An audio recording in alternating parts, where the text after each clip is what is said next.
Welcome back to the Counterfeit Emotions Podcast. I'm Curtis Morley, and I'm an emotionologist. And today I am so excited because I've got Shawn Moon on the podcast. Shawn is not only a personal friend, we've worked together years at Franklin Covey. In a way, Shawn is very much a mentor of mine, someone that I look to as an incredible example of what I hope we all can become. And a little more about Shawn. Shawn is a Wall Street Journal bestselling author, seasoned executive with nearly 4 decades of experience in leadership development, sales, and organizational performance. Currently, he's the chairman and CEO of Zero Res, and Shawn was the former executive vice president of Franklin Covey, where he led the company's worldwide direct offices and spearheaded practices in execution, speed of trust, customer loyalty, and sales performance. He also founded Franklin Covey's Government Services Division, leading initiatives with military, civilian, and federal agencies. He's the former principal at the Mellon Financial Corporation, and as an experienced CEO, Shawn has led multiple organizations at scale, including operations that span not just North America, but the globe. He's the author or co-author of numerous books, including Leading Loyalty, Talent Unleashed, and The Ultimate Competitive Advantage, published in multiple languages worldwide. He's been featured on Fox Business, Bloomberg, Forbes, Inc., so many. And Shawn is actively engaged in leadership at the board level for multiple organizations and is an avid contributor to his local community. And with his wife, Michelle, they have 4 kids and 11 extraordinary grandchildren. And Shawn, welcome to the show. Thank you. I'm so happy to be here with you, Curtis. And I am so excited because today we get to talk about your next book. And I am holding in my hand the manuscript. This is it. Roots, Relationships, and Results. Yes. And when we first talked about this book, we talked about the idea of the last lecture. Right. Of your research around the last lecture of some of the greatest minds or the greatest contributors in history. And tell me about that idea of why this book has importance and why you chose to focus on that and where that developed into. So first of all, Curtis, I am just deeply honored to be with you, one of my dearest friends in the whole world. And what people may not know going into this interview is that you are one of the great minds that I interviewed, and your contribution was more meaningful, I think, than you know. So this is a culmination of a 3-year project, 3-year research-ish, a little bit more than 3 years, where it started with my son, who's a co-author on this book, Cameron. Yeah. And I have another co-author, a dear friend named John Lottie. I work with John every day. And so Cameron and I were talking about, let's do something together. Sort of at the same time, I have a group of colleagues that for over 25 years, once a year we gather. And it used to be in the early days, we would get together and we work together, but no longer. We're sort of scattered all over the world. But once a year we come back. And it used to be that we would go to an away game of our favorite college football team, right? And we would have a flag football game with a group of guys from that area, and we would play golf. And it was one of those sort of, I'm in my mid-20s and I want to still feel like I'm young kind of experiences. But over the years, that really evolved, and we don't play football anymore. Mostly what we do is just talk. And it's a conversation kind of unlike anywhere I've ever experienced. It is unvarnished. It's vulnerable. It is deep, it's meaningful, it's poignant, it's challenging. And so we talk about life, we talk about our children, we talk about our marriages, we talk about lessons that we've learned. At the beginning of this process, so probably 4 years ago, we were in Mexico, actually sitting at the Hotel California, the same hotel about which the Eagles wrote their song, right? And we were, the question came up, if you had a sort of one leadership lesson that you wanted to share to your loved ones, what would that be? And these are people who are New York Times bestselling authors. They're expatriate. They've led organizations across the world. They're CEOs. So they have a rich, diverse background. It is an interesting question because we all know, Curtis, you know, that leadership is not one thing. Mm. Leadership is all the things. You've got to be a leader in your own life. You've got to be clear on who you are and your values and what you stand for and what brings you peace, how you live your life, how you engage other people in effective relationships and communication and understanding and appreciating the richness of diversity that other people bring. And then the time comes in your life, in your career, where you are tapped on the shoulder to do something, and you're now given the assignment to be a leader with and amongst other people, and you have to help them get results. And often it requires those people to change their behavior in order to get those results, and that's tricky. And so how do you inspire people to do that? And how do you cast vision? And how do you manage performance and execute? And how do you develop other leaders along the way and do that because you're a leader that's able to create a culture of trust and all the things that leadership is. It's a lot. So it's not just one thing. But the question really kind of zeroed us in. If you had one preeminent lesson, one really thing that you say, all right, loved ones, this really matters, what would that lesson be? And around that same time, this notion of the last lecture became a metaphor. I got acquainted with the work of Randy Pausch. And if you remember Randy, this was 2006 when he originally did his work. He was a professor at Carnegie Mellon University. And he was a beloved professor and had, went for a checkup, had some things that he asked the doctor to check on, but he felt generally fine. And the doctor said, well, you have stage 4 pancreatic cancer and it's terminal. And he said, you have 5 to 6 months. You're going to feel fine for a few months and then it's really going to kick in. And so he did a TED Talk at the time, and you should go watch it. He actually gets on the stage and does push-ups and says, I feel great. And I'm not going to be here in 5 months. So instead of just kind of tapping out, he elected to teach his last semester and take care of his family, his wife and his children, and write this great book, Last Lecture. So I was really, really moved by that whole concept of what would, not necessarily your last life lecture, although I think the two are intertwined, but your last leadership lecture. What is it that we would want people to engage more, knowing that it's a lot of things, it's all the things. So we decided that we would pose that question to a lot of great leaders.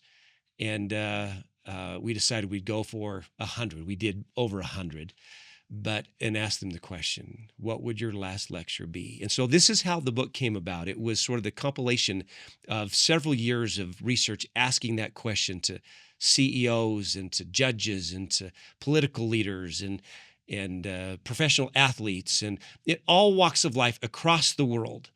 What would that be? It was a super, super fun, interesting project.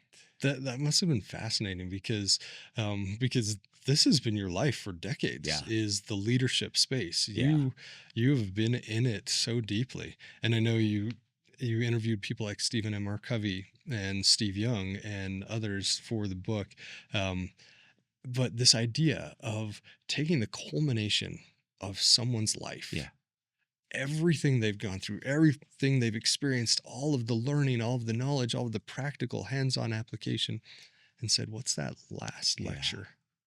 Wow, that's so powerful. It really has been my privilege to be in the world of leadership really my entire career. I can't even describe how profoundly grateful I am for the privilege of working so closely with Stephen R. Covey for decades and for Hiram Smith for decades. And it also gave me the opportunity to be in front of extraordinary women and men leaders across the world on every continent, at teaching and talking about and discussing and engaging on the topic of leadership for 3.5 decades. That's been my career. And so I do come into this with a background and a point of view.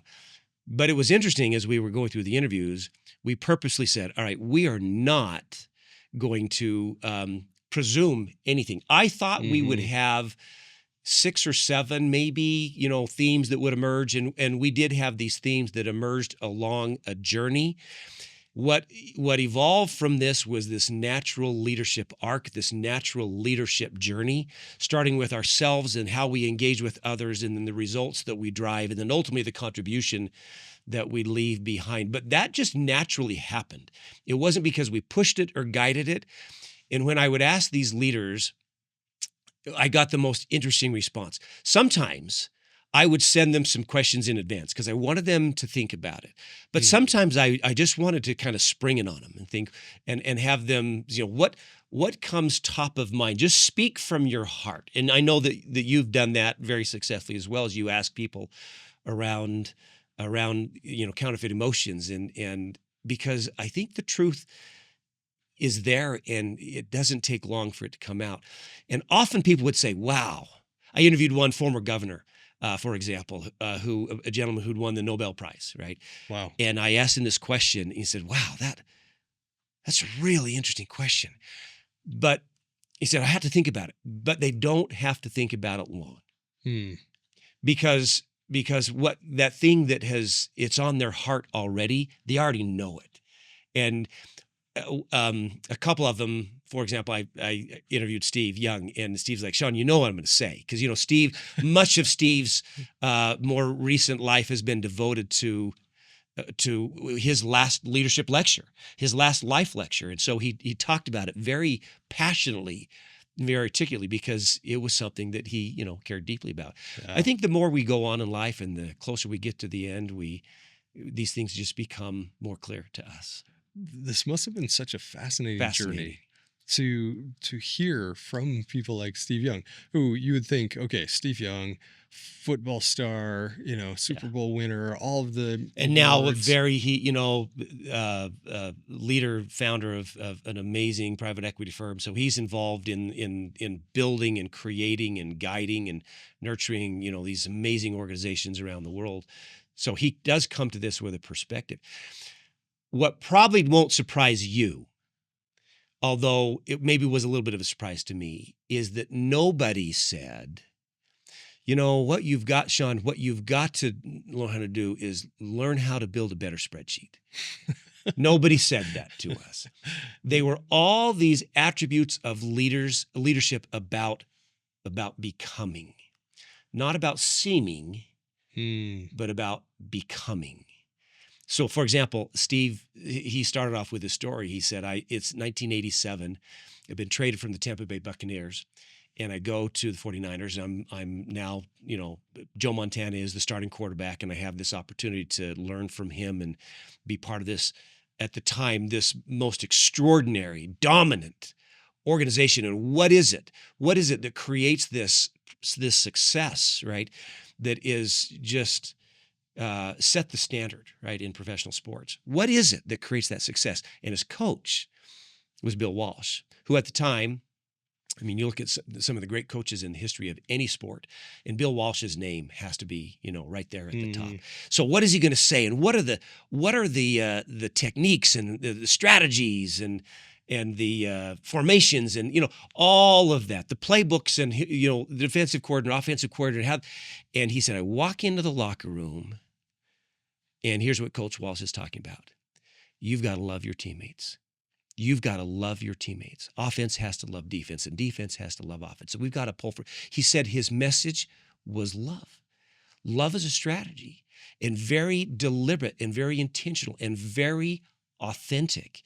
And I think for Steve, that kind of started this journey of a lot of, his work recently about the transformational nature of love, what he called the irrationality of love. We think about the transactions that we engage in and think about from a business perspective. As a manager, you sit down with people and you set for the KPIs, and here's how we're going to manage this in weekly one-on-ones and do all the management stuff, which you need to do. And it's great.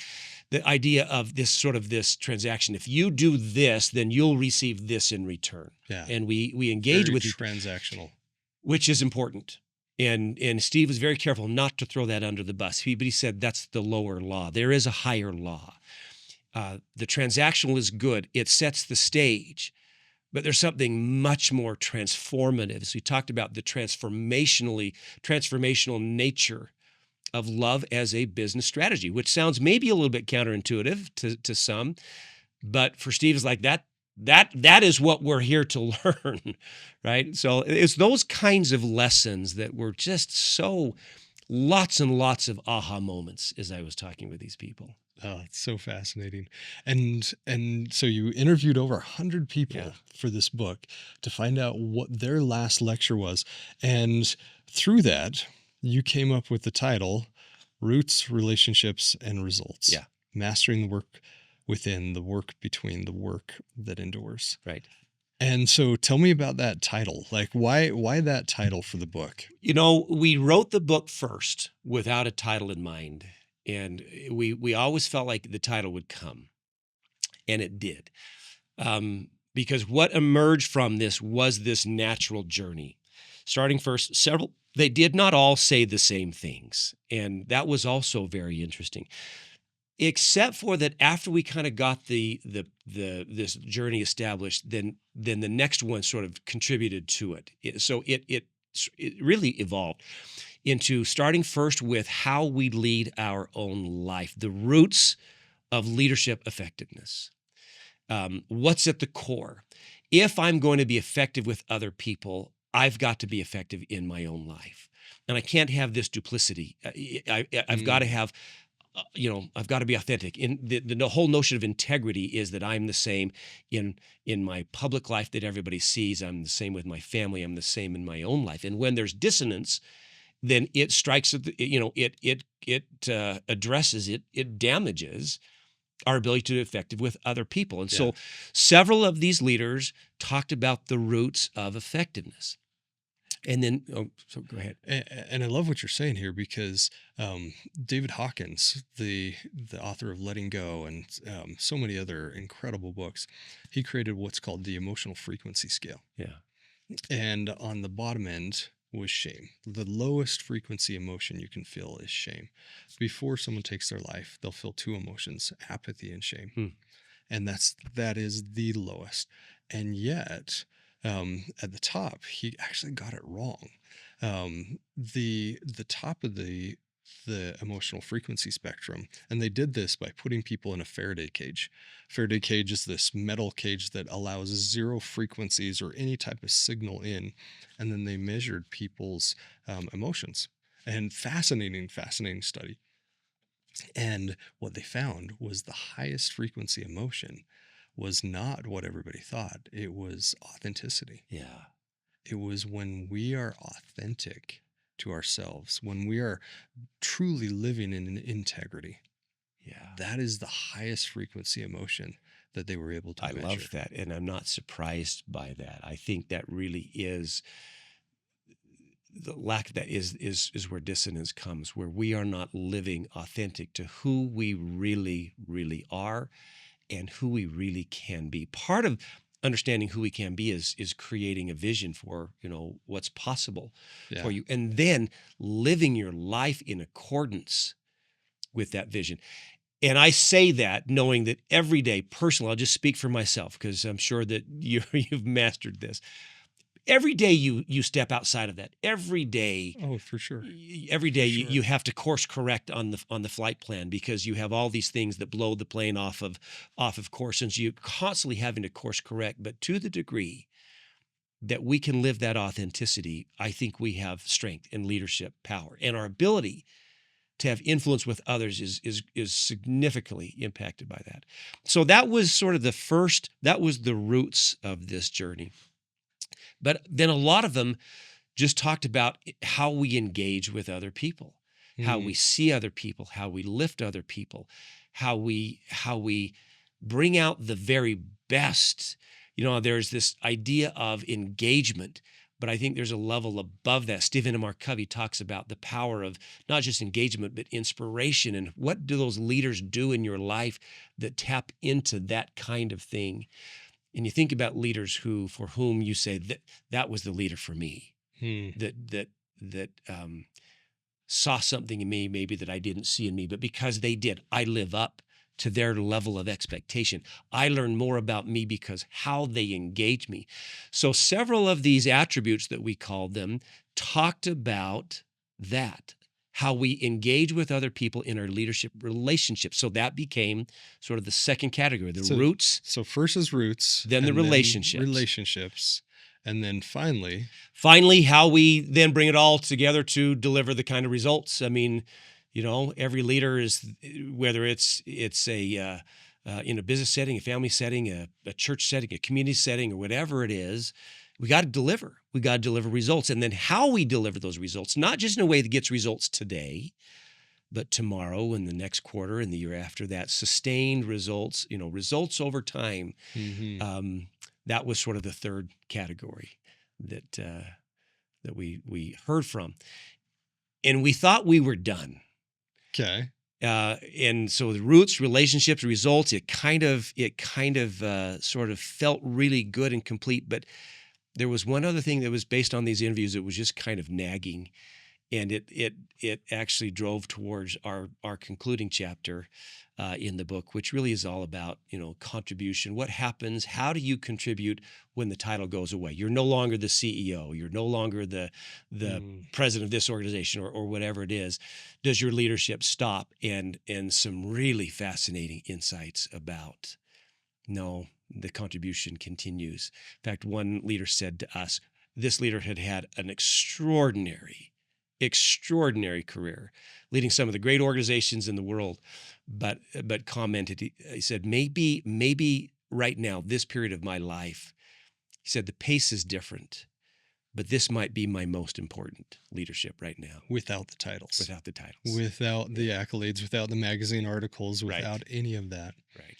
And it happens because it's a little bit more one by one. It's a little bit more one-on-one with people that they're able to kind of take them under their wing and help them and guide them and mentor them and lift them in ways that when they had the title, the press of the daily work didn't allow them to do that. So that's the journey, right? It goes from roots, relationships, results, ultimately to the end. So walk us through. So okay. I'm just going to, for people that are going to buy the book. And it comes out on August the 25th. 25th. Yep. It's available for pre-order now on Amazon. So you can get it right now on Amazon, Roots, Relationships, and Results. And walk us through, there's 11 different, are we calling these attributes? Attributes, right. So 11 different attributes. One is ordered lives, the inner architecture of leadership. 2 is the work that matters. 3 is gratitude. Oof. Yeah. Such a good one. A leadership multiplier. 4 is leading when no one handed you the mic. Wow. I want to read that one. 5 is trusting leadership. That's an interesting title. We got to come back to that too. 6 is the irrationality of love. 7 is listening as leadership. 8 is failure, grace, and the long game. 9 is define winning, then build humans. 10 is the power of small wins, and 11 is contribution beyond your current title. So as we're talking about each one of these, like there's several I want to hit on. Yeah, jump in. When you look back and read through these, which ones resonate for Shawn? Which ones are just like, this is something that was meaningful, powerful for me right now? Yeah. Like which of those lessons were... There's a couple of maybe things that I lean on when I think about that, because I had the opportunity to ask myself that hard question as I was asking these others throughout these interviews. As I say, we, my colleagues and I, my co-authors and I, were going through and asking these questions. I had to ask myself, so how do you feel about this? How are you engaging? What are questions that you would want to have a good answer to? One of the CEOs began his discussion with us and said, we all have, on average, about 2.4 billion seconds. The baby comes into the world, that child has 2.4 billion seconds. The clock starts. And the clock starts. And every second that passes is 1 second less. And as successful as we become, as much money and fame and whatever we have at the end of our lives, we can't manufacture any more seconds. It is what it is, right? And so what you do in those seconds matters. 168 hours in a week, no more, no less. And sometimes you look at people and think, oh, how did they do all of that? I wish I had the time they had.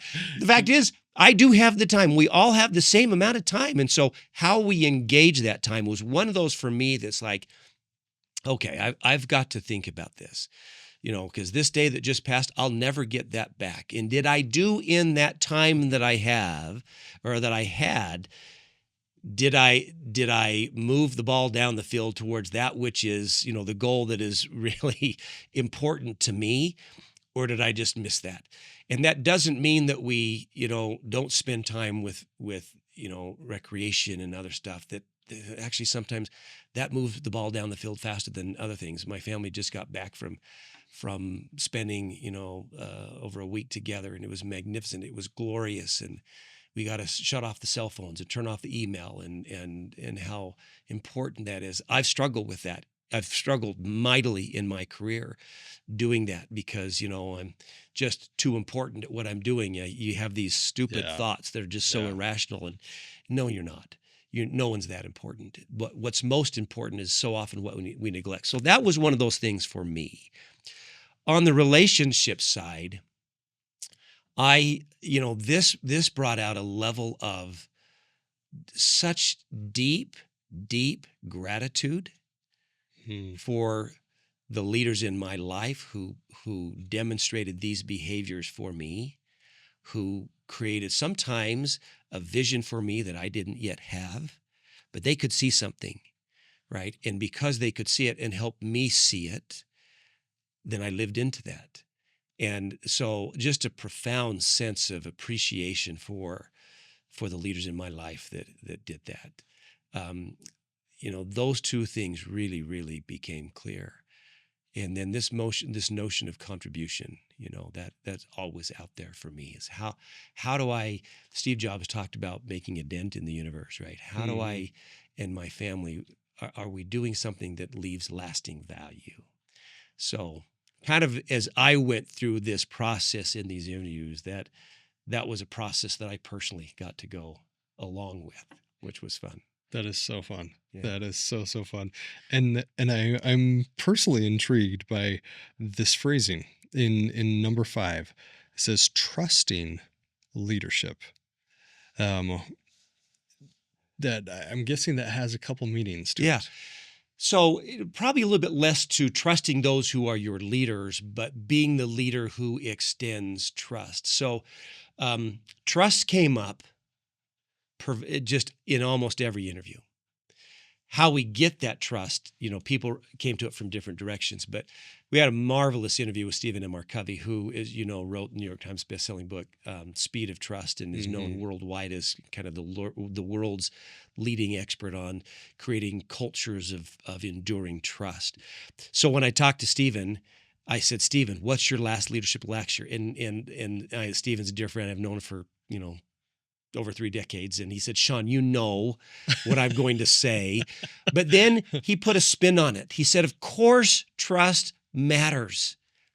And you think about trying to get things done at work, at home, where trust is low, there's almost no problem too small that we can't complicate and create all kinds of challenges around. Yeah. And where trust is toxic, everything is encumbered, right?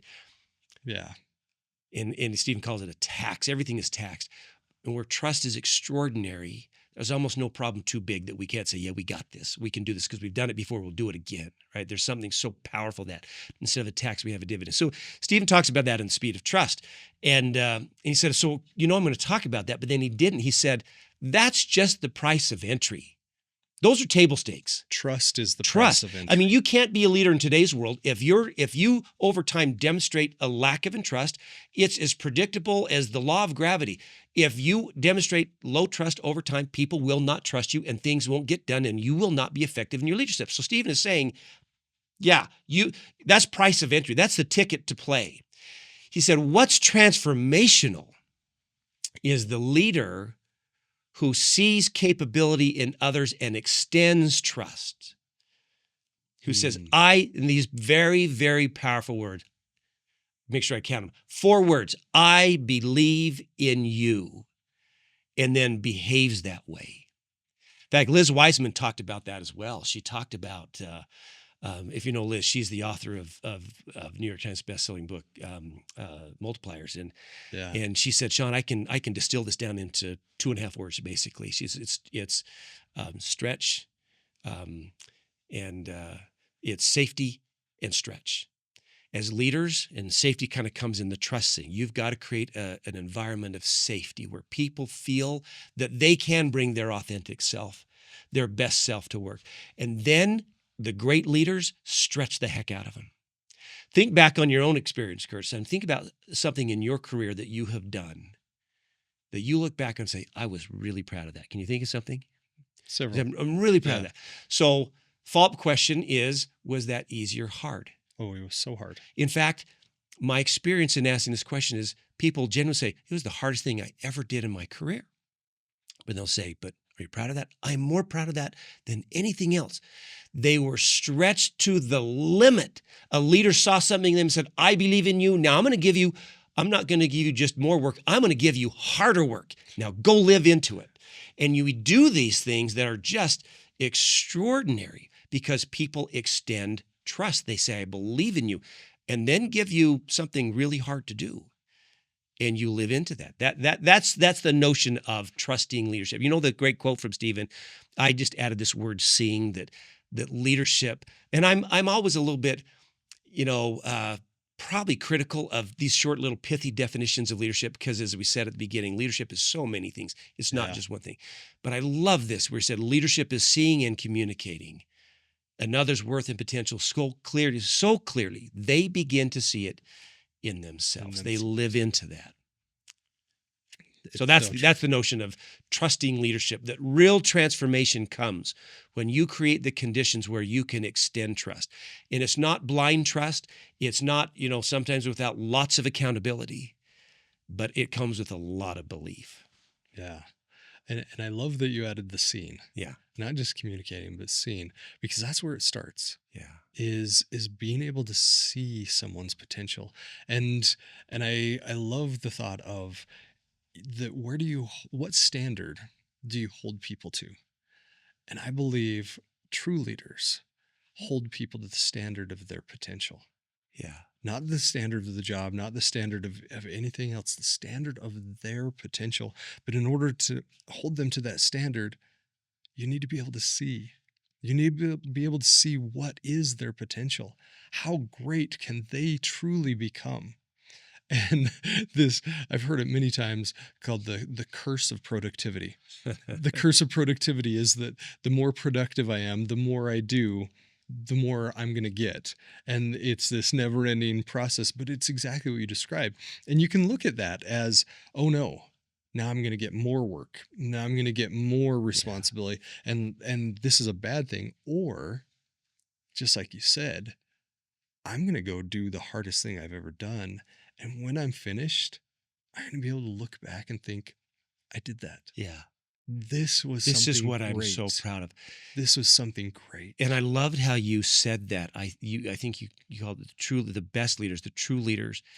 What I learned in my own life, certainly, but as we talked with these other leaders, often when that leader, they had that leadership experience with that leader who communicated that, they hadn't seen it themselves yet.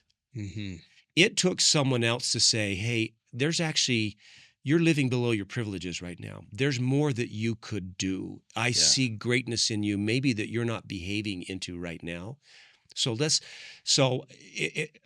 When I ask this question when I'm working with executives, it's really interesting. I say, who was that leader for you? Who was that leader that saw something, communicated something that you didn't see, but then helped you live into that and have that new kind of experience and this transformational experience? When I ask that question, there's 100% of the time, it's like this sense of reverence settles onto the room. Wherever you are, when people look back on those leaders and then they share with such appreciation. I was in Mexico City a while back, and I asked this question. And there was this guy, there were about 2,000 people in this. I was giving a speech, and there's this guy right there in the front who raises it. He had to share. And he talked about how 30 years prior, he had this leader who pulled him aside, and he had this conversation with him. He talked about, I see something in you, and I'd like you to take this different path in your career. He said, I hadn't even considered it. It was just not anything that was part of what I was, but he said, I started to think about it, and I went that way. And I said, well, that's interesting. That was 30 years ago. What kind of impact did that have in your career? He said, oh, it made all the difference. My entire career trajectory changed at that moment.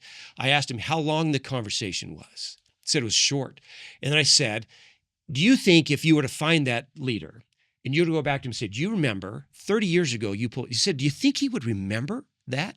He said, probably not. And then I asked him again, but what impact did that have in your life? He said, everything has changed. Had a similar experience with a gentleman leading a great organization back east in Boston. And, he has his PhD, and he's had this great career of doing, down a certain lane. And then a leader pulled him aside and said, I think you could do this completely different than what he'd been doing, everything that he studied for. And so he did this shift, and he's now created an entirely new career, entirely new level of contribution. He looks back and said two things. Actually looks back with such reverence again, such appreciation for that moment in his life where the leader saw something that he didn't see. But the other interesting thing is he said, it taught me how to be that kind of leader for other people and how to pass that on to other people. So the legacy of that one leader's vision, extends now to the next generation and beyond. It's a very powerful concept. Seeing the greatness in someone until they see it themselves. Yeah. It is really, really a powerful leader. Maybe a word that comes out through all of these things is this transformational aspect to these behaviors. They're less technical, although there's technical aspects to this, and more of the heart, more behavioral, more of becoming the type of leader that we want to be. That's amazing. And when I go through the book, like, we have gratitude, we have love, we have listening, we have things that you normally, there's some things that would be a crossover from like a Harvard Business Review article, but there's others that are typically not lumped into leadership that I see in here. And what is different? What is something that is different, or things that you won't find in the Harvard Business Review that you will find in here? Probably some of those more people-related attributes. So you referenced gratitude. That was an interesting one. And that was not just one CEO that brought this up, several of them, including, I had a phenomenal interview. You were kind enough to let me interview you. And it was such a powerful lesson on gratitude. You said this to me when we did the interview, and several others said, gratitude is not just this trait. It's a leadership competency, and we can get good at it. And it's not just a competency being nice for nice sake. No, this is a leadership competency that allows us to deliver better results. I'm not sure we typically think of gratitude as something that we can develop as a leadership competency and get good at. Mm-hmm. But I think there are ways of challenging ourselves to become a leader who has gratitude as a leadership strategy. I don't know if you want to share the experience that you shared with me in our interview, but I'll set it up and then maybe you can share. Arthur Brooks, who is so prolific and one of my favorite thought leaders, shared this. He talks about we have at the top of our brainstem this gland called an amygdala. I think it's a gland, but it's this almond-shaped thing that controls the fight or flight in our brain, and you we push back, and all of that is driven by it send these signals to the brain that we fight or flight, right? And so when we're in a frustrating circumstance, it fires all these signals. Mm-hmm. The cortisol, all the chemicals that are released, norepinephrine, all of them. Gratitude is what he called an interrupter. He said, you can't really talk yourself out of that. You have to have something that interrupts those signals. So one of the CEOs was talking about being in a meeting, and there was this person across the table, and it was a heated discussion, and it was frustrating. And she was like, how am I going to work with this person? And then she stopped herself and had the presence of mind to ask herself this question in the middle of that exchange. What am I grateful about with this person? What am I actually deeply grateful about? And she said that thought instantly just interrupted some of those negative, counterproductive, contentious. And she started to think about this other person's traits and the things that really she appreciated. And as a result of that interrupting mechanism, the nature of the meeting changed. The results of the meeting radically changed, and what they were able to produce together was profoundly different, but that was not the course they were going on. It happened because she engaged gratitude as an interrupter to all of those signals. And I think that is a powerful thing, but it is like a muscle that we have to develop, because I'm not sure for many of us, for me, it comes naturally. We have to be deliberate about, okay, who this week? We have a thing in some of our engagements where we talk about what we call 5 questions for a Sunday evening. And one of the questions is, who did I not express gratitude this week? And can I deliberately go back and think about who and what and why and how I'm grateful, and then find ways to express that? I think there's immense power.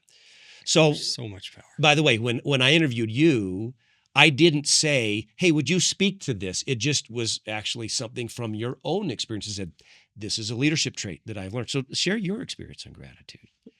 Well, one thing that I found is gratitude is alchemy. It can change the lead of any situation into gold.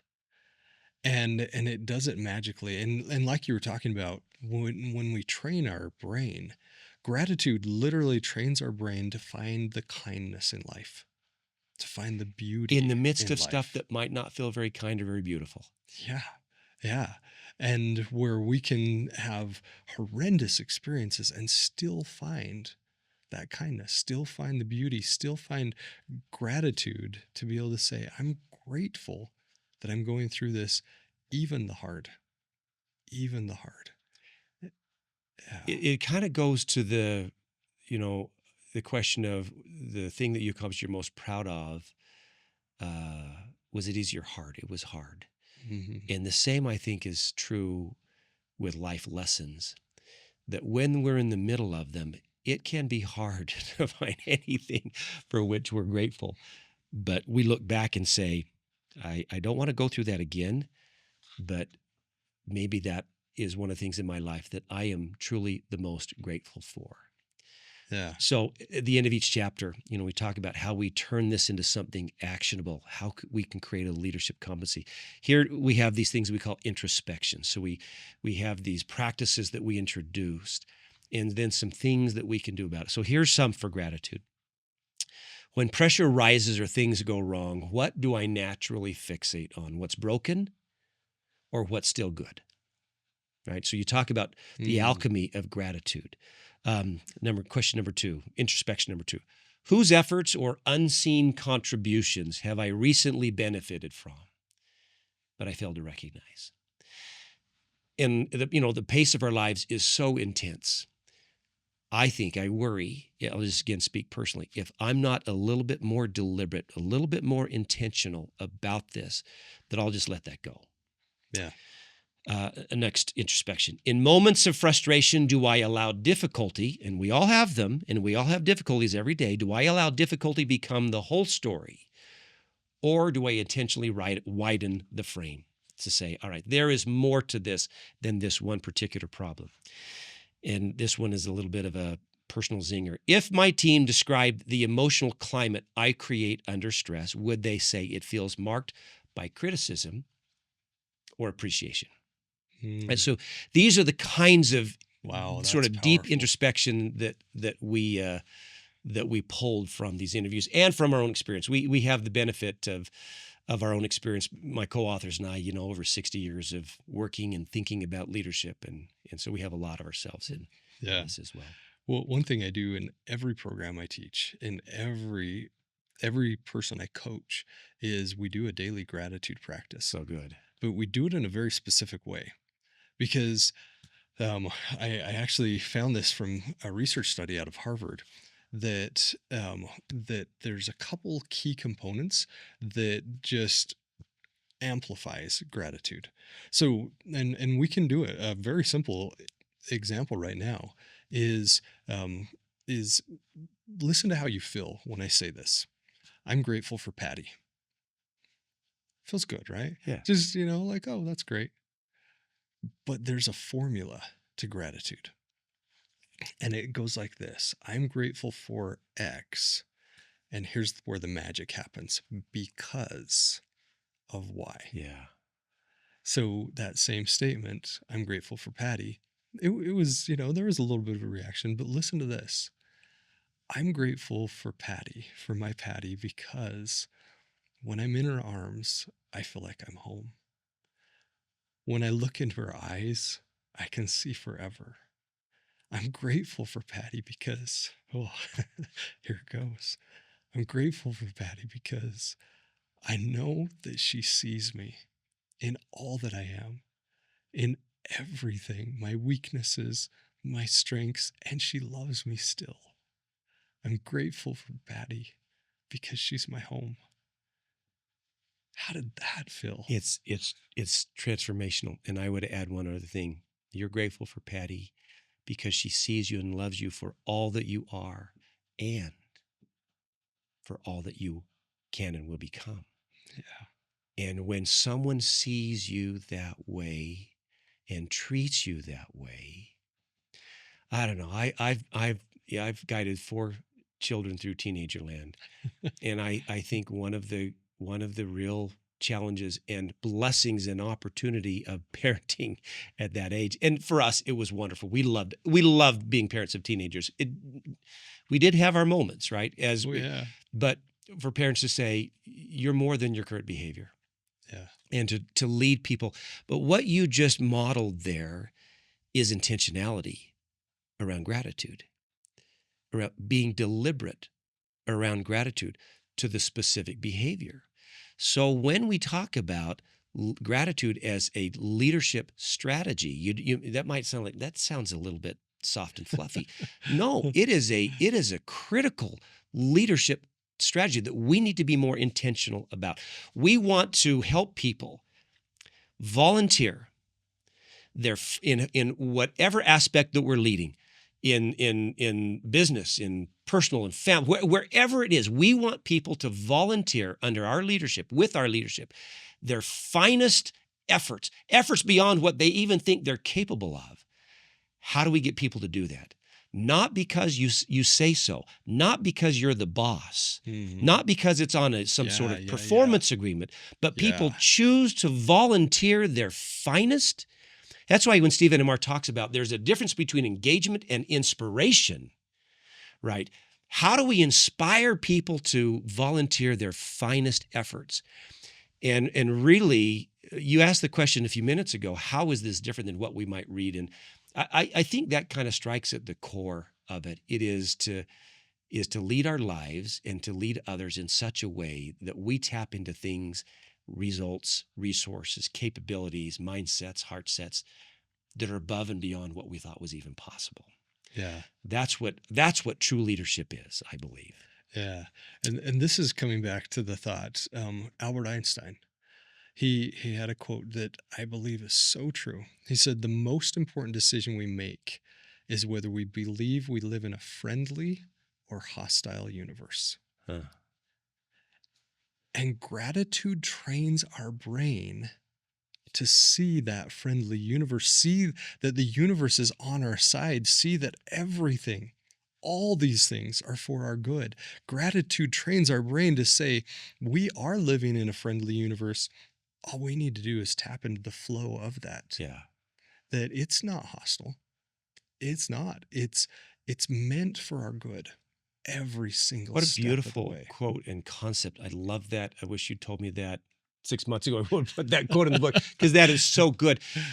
And, Curtis, there's a lot of connective tissue between all of these attributes because you can see how gratitude and the transformationality of that ties to being a trusting leader, that ties to the notion of love.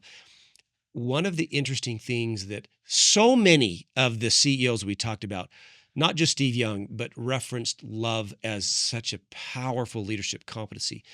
But in the same breath, and not contradicting themselves, they talked about the hard-edged nature of that. The hard-edged nature of love. Sometimes the best manifestation of our expression of love to someone else is giving them feedback, of course-correcting behavior that's not where it needs to be, not just setting that aside, but saying, I share this with you. And you can think about how this applies to, your work with Counterfeit Emotions, right? That love is not just, being nice. That's not what it is. And nice sometimes is the counterfeit. It is the counterfeit. Sometimes the best expression of our love is to say, I see better in you than you're currently behaving. Yeah. And it is that feedback that comes that is really, because if you truly love that person, you will have that conversation with them. Yes. Right. So I want to make sure as people are listening to this conversation that there is a hard edge to every single one of these things. Yeah. And you hit on one of the key dyads in Counterfeit Emotions, key pairs of emotions, and that is that nice is the counterfeit of kind. Yeah, exactly. That nice is, I'm going to be the people pleaser. I'm not going to give you the feedback. I'm not going to be the one that says, hey, I see more in you. Instead, I'm going to make sure my number one goal is to not rock the boat. I mean, think about in your life where you have had some tough feedback, but it was tough. But in your heart of hearts, you're like, but it was accurate. Yeah. And I think of an exchange I had in my life where someone gave me some tough feedback, and it led to a contentious discussion. I remember I'm standing outside the Marriott Marquis in New York City, and we'd just been on a morning run with my team, and a topic came up, and it was a tense back and forth, and feedback was given. Shawn, this is how you are. And I disagreed with it because that's not how I lead.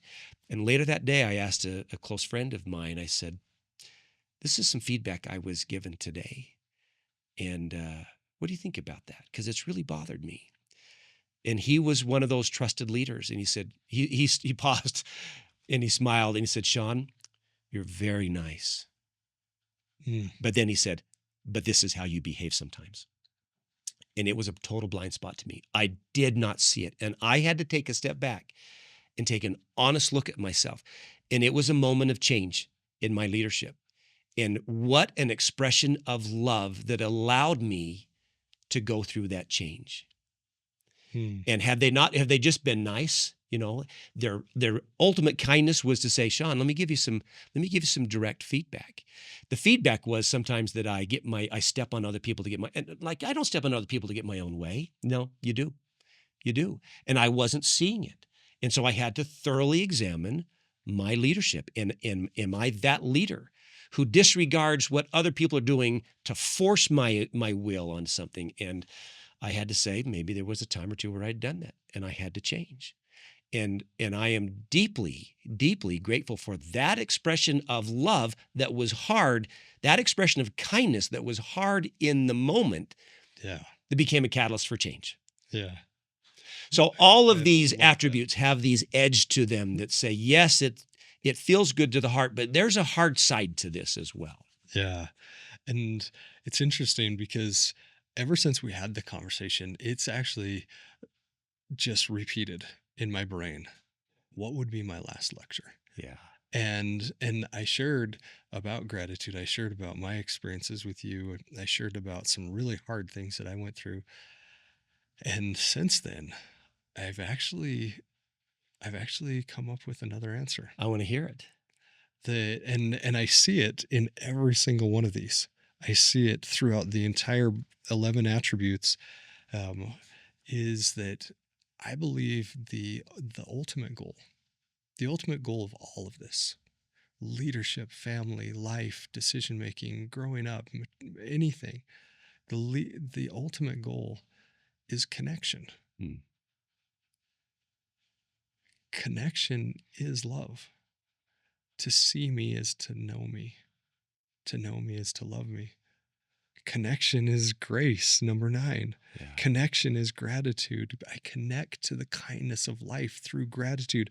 I connect to other people through love. I connect to grace. That connection is truly It's beautiful. the goal. And I believe that surrender is the path. Connection is the goal. Surrender is the path.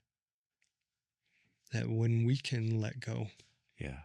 when we can let go to, I have to be this perfect leader. I have to be this, great father. I have to, but just step into who we truly are in this moment and say, I'm going to do my best, and then I'm going to give God the rest. You know what? I love that. And it reminds me of something that one of the CEOs said, this particular CEO was an attorney. Then he talked about trying to be perfect, the perfect leader. Mm-hmm. And he said, it was when I stopped that and just tried to be, authentic. Yeah. And to work on that deliberately, that those connections came about. And he said that was the moment that changed things for me. And it's beautiful. That connection to self. Yeah. Connection to the authentic self. That's where peace comes from. It is. It really is the essence of it's so much less about seeming to be all of these things and the journey of becoming these things that we strive for. And the acknowledgement, Curtis, that the journey is always going. There's never a you've arrived. There's right? no destination. There's no destination. The isn't. strength is in the journey of discovery and becoming and getting better at this. And every one of these leaders would say, "Oh yeah, this is I'm working on this every day." It's interesting. I had one interview with a CEO who leads an organization that we see every day. It's large. They produce these big trailers that deliver stuff all over the world, and so the impact that his work has on how we live our lives every day is kind of ubiquitous. It's everywhere. But he shared that he was diagnosed with Parkinson's. And he's still, is my age, so I'd like to say he's a young man. And he has some relatively young twins. And so when I asked him this question, it became really, really poignant to him and very, very real. And sometimes the other stuff that we think about, we encumber our lives with, all of a sudden for him, it's like, I don't care about that anymore. I only care about the things that really, really matter and the people that really, really matter. And how can I be that sort of point of leverage or that catalyst for good things in their life? And it really struck at the level of motive and intentionality that he had. So, the question I hope is your listeners and the readers of the book will go through, that they'll challenge themselves to ask themselves the same question. What really does matter to me, and how will I pass that leadership on to the next? Yeah, that's amazing. And talking about peace, in the framework of counterfeit emotions, it's the only emotion that has no counterfeit, the only authentic emotion that has no counterfeit. Where does Shawn Moon find peace? Well, it's interesting, as you were talking about this notion of connection, connecting to what is your core, connecting to other people. I think my greatest peace comes, my greatest sense of satisfaction comes in what I am able to achieve with other people. To see other people engage with. I'll just give you an example. I had an interesting experience just yesterday, a meeting with my executive team, and it was a great day.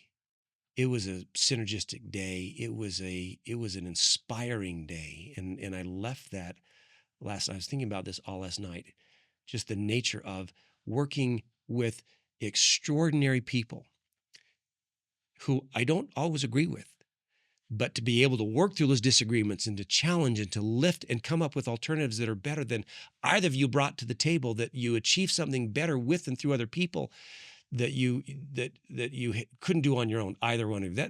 That to me is a great catalyst for peace, to see your children because they overcome mistakes, they learn, they grow.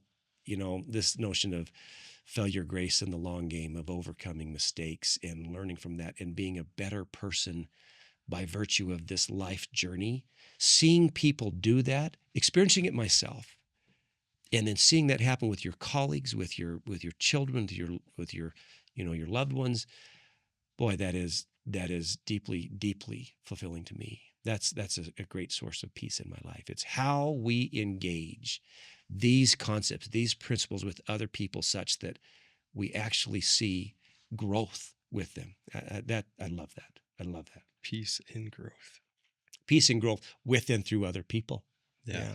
Not just my personal growth. That's fulfilling. That's rewarding.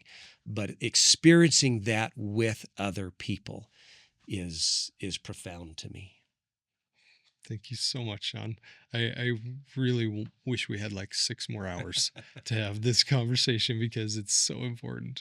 And I definitely want to have the conversation with you about being versus becoming. Yeah. Because that one, I think we could spend a long lunch over that. Yes, we could. But thank you for sharing your book, and for everyone that is listening, Roots, Relationships, and Results. It's available. Go grab it. It's on Amazon, Barnes & Noble, all the channels. Yep, all the channels.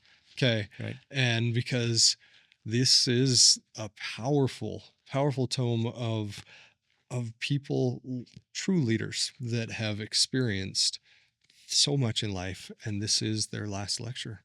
This is amazing. I'm so grateful. And thank you for joining us one more week on the Counterfeit Emotions Podcast. If you found this helpful, please share it with those that are in leadership positions that need to understand how to become better, and not only how to become themselves better, but how to help their teams and their companies become better. Share it with those that are looking for ways to understand leadership on a different level. And until next week, we'll see you then.